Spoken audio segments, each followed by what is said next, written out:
Welcome. I am G-Paw. In this video, I want to talk about the biggest catch-up mechanic in Marvel Strike Force, as well as what's going to push you to that next level of gameplay and keep you ahead of your opponents.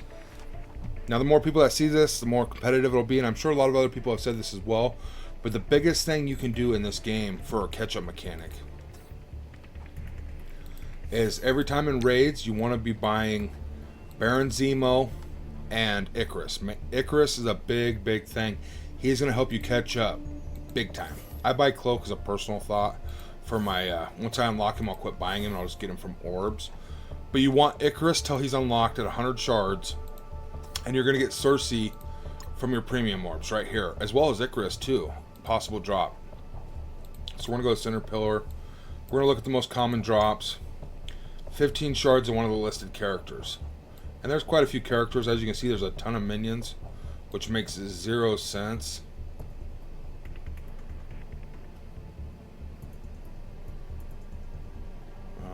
See if we can find them here, maybe.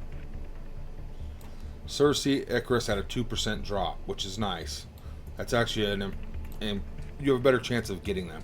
And you only need 3 drops of Cersei at 15 shards to unlock her. As well as it can help with Zemo. The rest of these I think are 47%. So it's the biggest catch-up mechanic, and they're trying to incline that in the premium wars by giving you a higher 4 times the percent chance of dropping Icarus or Cersei just from that. Now you could get the rare 25 shard drop, and let's see how this one is. I'm not sure here. Again, 2%, a better chance of getting them if you get that drop, and then the 1% is 50 shards. And they are higher still. So Cersei and Icarus is the catch-up mechanic that they inclined. And they came out about the time when they started making Marvel Strike Force 2.0 characters, is what they call it. It's basically all their stats, or their base stats, have massive increases. And that's why everybody's so into reworks, because reworks really up your base stats for your characters. But they are the biggest catch-up mechanic. If you want to be competitive in this game, you can get them, and they will work everywhere. They're going to carry you through arena, keep you in that top 250. They're keeping me in the top 100, okay? They're just amazing. There's a lot of team comps, like Icarus, Cersei, and Loki. He speeds her up to reduce the speed meter of your enemies. It's a speed comp team, and then he nukes them. As well as you could throw in Baron Zemo, which will go first, slow your enemies. So then your Floki is going to speed up automatically as well, giving her increased speed. She's going to do her AoE. He's going to nuke them. Okay, this is huge, and this setup. And if you run, I think it's Hela. You might run Hela in the middle to spread the defense down from Loki. Is one of the best speed meta comps you can use for a long time, until they start getting like one of those newer teams that they've been coming out recently. They all have higher stats as well, and their kits are quite phenomenal. Like Gamma. Let me see if I can look at some names here. Darkhold's a really great team that you probably would struggle with, but that speed comp with Cersei and Icarus are going to carry you a long way. Sure, Astonishing X-Men, any of the 4 Horsemen teams would probably put up a good fight, but Cersei and Icarus are going to carry you so far. Now they gave me $20.99 a week-long free calendar for beginner calendar to unlock her. I unlocked her from the premium orbs, and Icarus I got from Raid Store. This is the way, as the Mandalorians would say. And I want to go over their kits and why they're so spectacular. As well as Alliance raids. U6.5 right now, I'm able to clear some nodes and put out damage. And I'll show you my team I'm using. 1.6 million damage, and I'm using the same team as my arena. So I literally just showed you that. And that's the team I'm using. Cersei and Icarus, as they get stronger, will do U7 all the way up to U7.5. You're going to use them into your Doom raids. They're quite phenomenal. And you can use Web Warriors, absolutely, are going to do the same thing, but that's 5 characters as opposed to Cersei and Icarus. Now, for higher levels of Ultimates, you're going to need them built pretty well. But you're going to do that anyway, because they're going to be great in Dark Dimension. That should be 2 of your characters that you take into G13 as soon as possible. Like, gear them and don't stop gearing them. You could never overgear Cersei and Icarus, I promise you. They are 2 characters that are going to help you so much, the new player or a returning player. You know what I mean? Alright, so I want to go ahead and talk about their skills and the priority of T4s and what to run as ISO 8s. I'm going to actually jump over to MarvelStrikeForce.com here. And I'm going to go to Icarus. Abilities. So his assist and his counter info, when forced to attack an ally, deals 56% piercing to eternal character, so he does less damage. Attack primary target, 189% piercing for assist and counters. Right here, you can see the T4 confidence, it's huge. And I want to talk about some of his skills right here. On this ultimate, he's going to hit all enemies 400% damage. On kill, he's going to repeat the attack again, and that's why he's so powerful. Because he usually kills somebody. Like if your enemy brings a Hela in, she's going to have that Greg, and Greg always dies. But if they don't, usually you have your opposing team, you have somebody with defense down, about half health, and that they die. So if Cersei is an ally, it's going to flip all positive effects to negative effects on each enemy. Gain 500% extra focus for this action. So you're going to flip all positive to negative on the enemies. Attack all enemies 400% damage, 40 piercing, reduce speed bar of all enemies by 25% instead. On kill, attack all enemies for this much damage and this much piercing. So you only get that speed bar reduction once on the ultimate if you kill some... well, I don't guess you don't have to kill somebody to get that, but just doing the ultimate is going to reduce their speed, and that's the first skill you're going to use with him. And as long as your Icarus goes before theirs, you're going to win. If this character's health is full at the start of the match, the first time the character drops below 40% health, clear all negative effects, heal self for 60% of this character's max health, essentially healing him back to full and starting fresh again. He's a beast. On spawn, he's going to get offense up for 2 turns for himself and Cersei, because she's the only other Eternal, in Arena and Dark Dimension. And this is huge, and why there's such a big catch-up mechanic, because he's going to help you through DD2, DD3, and as soon as you can get him started to 6 stars, you can use him for DD1 if you want it, but you don't have to, you know.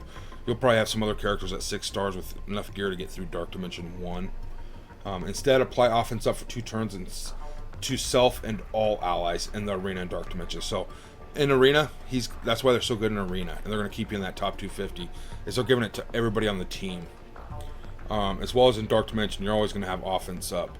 On turn, if not stunned, clear ability block and 1 random negative effect from self, Cersei ally, and the most injured ally. So it's going to help another teammate. On turn, if not stunned, which, unless they have a Cersei or someone to stun him, gain defense up for 2 turns, speed up for 2 turns, then choose 1 random enemy that has death proof. Clear it, then apply death proof up to a maximum of 5 to yourself and Cersei. So he's going to be death proof with defense up, speed up, and offense up. He's going to gain 30% armor. Cersei's gaining that armor, 50% resistance. Cersei ally is going to gain that same resistance. In Arena and Dark Dimension, you're also going to gain 25% damage. So they hit harder in Dark Dimension and Arena, which is 2 big PvE game modes. I guess you could say it's PvP kind of, because you're fighting opponents in Arena, but they don't really get to control them. You know what I'm saying? If that makes sense, it's an AI controlling them. Cersei allies gain 25% damage as well. Now I want to jump over here to Cersei and talk about her skills and why they're important.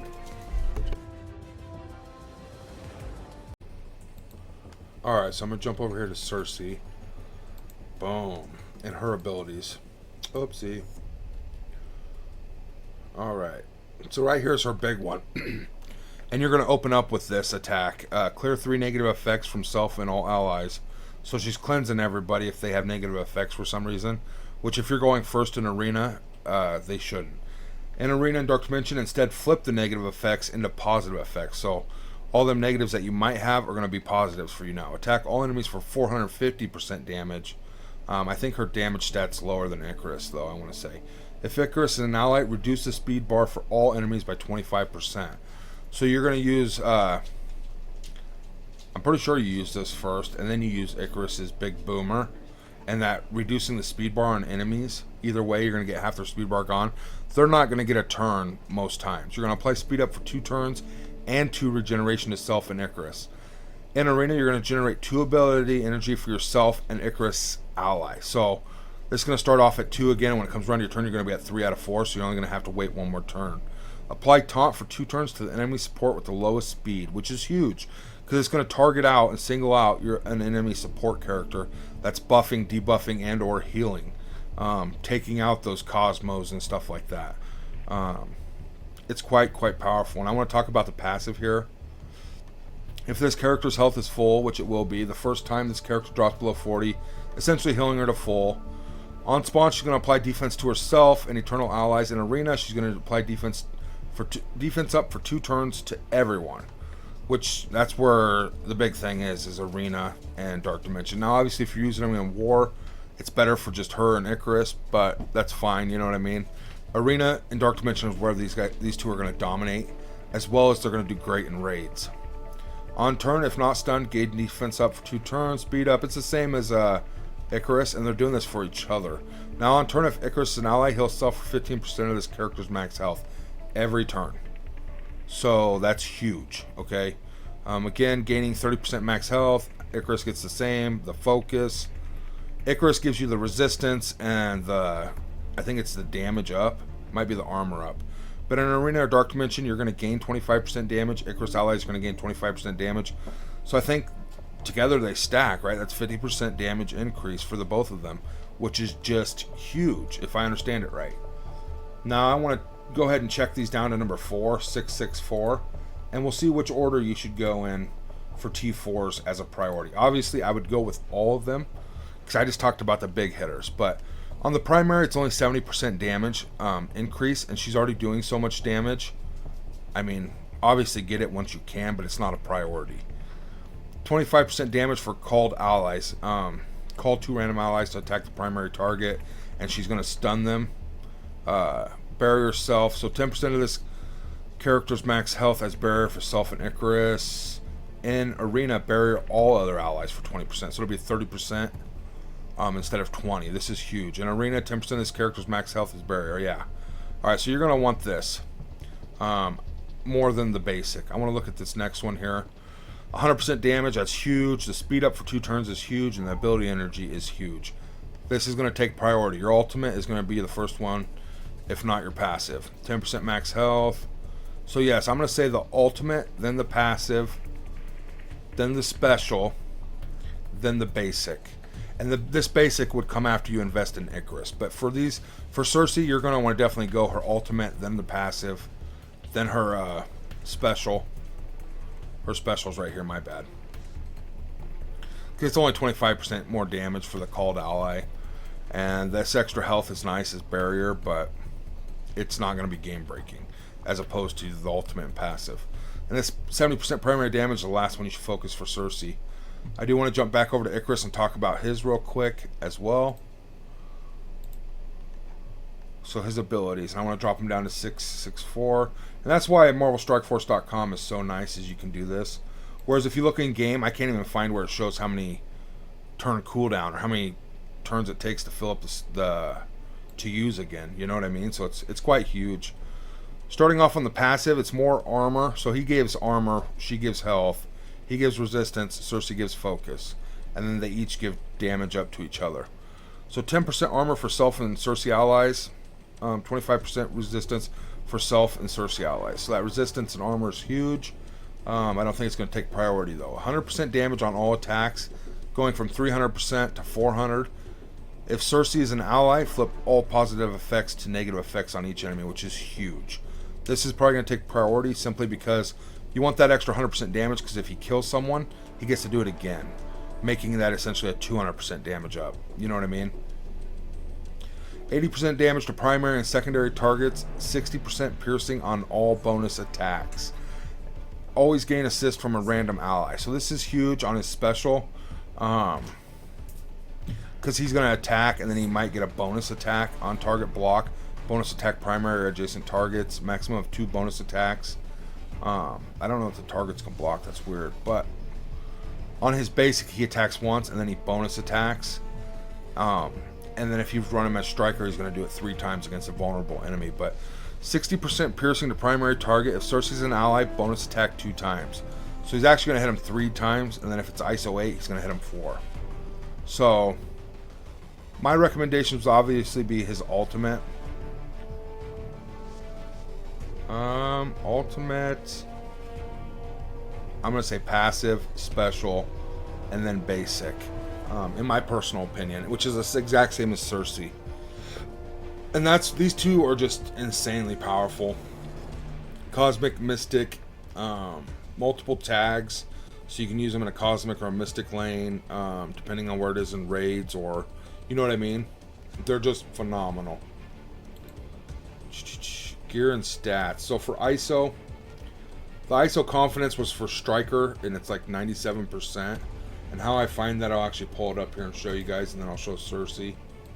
So I'm going to go for analysis, ISO confidence, filter, Eternals. Boom. Alright, so it's got them both right here. 91% of people on MarvelStrikeForce.com have Striker. And I think it's because you don't really use the vulnerables. You just want that extra damage to make sure you kill somebody. Because you can see barely anybody want Raider. And I honestly thought Raider would be a great way to go. But you could use it to apply vulnerables. It would do that. But Fortifier seems just the extra damage is just the way to go, honestly. And they went Skirmisher for Cersei, 85.5, which is what I thought. Skirmisher would be best to apply negative effects with that extra focus, personally. And then you can see that some people ran Striker as a second option, but she's mainly there for as a support, in my personal opinion, to reduce that speed bar of enemies, apply stuns, you know, flip effects, and then negatives. And this is kind of their ISO 8 recommendations. I would just stick with this. But that's all I got for this video. Definitely subscribe. This is the biggest catch-up mechanic, but I make a lot of weird videos. I jump all over. I talk about totally weird things, different things in the game, especially to help new and returning players. So if you got anything out of this, definitely smash that thumbs up. It's completely free to do, as well as subscribe so I know that people out there are enjoying my content. And I'll keep making videos, you know. Otherwise, much love. Stay healthy. I'll see you all in the next one.